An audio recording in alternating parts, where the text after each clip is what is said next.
பாதி படம் பார்த்தோம். இன்னைக்கு நமது பூமின்ற பாடத்தில் என்ன பார்க்கணும்?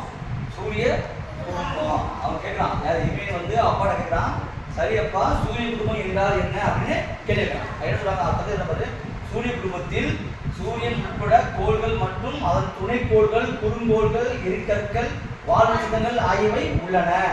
இந்த பொருள்கள் அனைத்தும் அதன் வலுவான ஈர்ப்பு விசையால் பிணைப்படுது. நம்ம பூமிக்கு ஈர்ப்பு விசை இருக்கா இல்லையா, பிணைப்படுது. அப்ப இந்த சூரிய குடும்பத்தில் என்னென்ன பொருளா இருக்கு பார்த்தோம்? புதன், வெள்ளி, பூமி, பூவேப்பு, அது செவ்வாய், வியாழன், சனி, நெப்டியூன். மொத்தம் எத்தனை கோள்கள்? 8 கோள்கள் பார்க்கணும். இந்த பாரு பாரு இவன் ஆச்சரியமா இருக்கப்பா. இப்ப நம்ம சூரிய குடும்பத்தை பற்றி சொல்லுங்க. அப்ப அதே நமது சூரிய குடும்பத்தில் 8 கோள்கள் உள்ளன. வெளிப்புற கோள்கள் வாயுக்களால் ஆனது. அவை வியாழன், சனி, யுரேனஸ் மற்றும் நெப்டியூன்.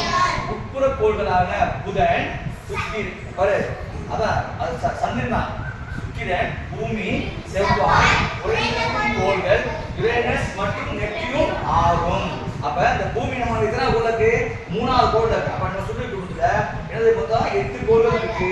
அதுல நம்ம இன்னும் 3வது கோளா இருக்கிறோம். இந்த பூமி மட்டும் தான் உயிர்கோளம் அப்படின்னு என்னது சொல்றோம். இந்த உயிர் வாழுது. அப்ப இந்த சூரிய குடும்பத்துல கோள்கள் எத்தனை? 8. அது நம்ம வந்து புதன், வெள்ளி, பூமி, அடுத்து செவ்வாய், வியாழன், சனி, யுரேனஸ்,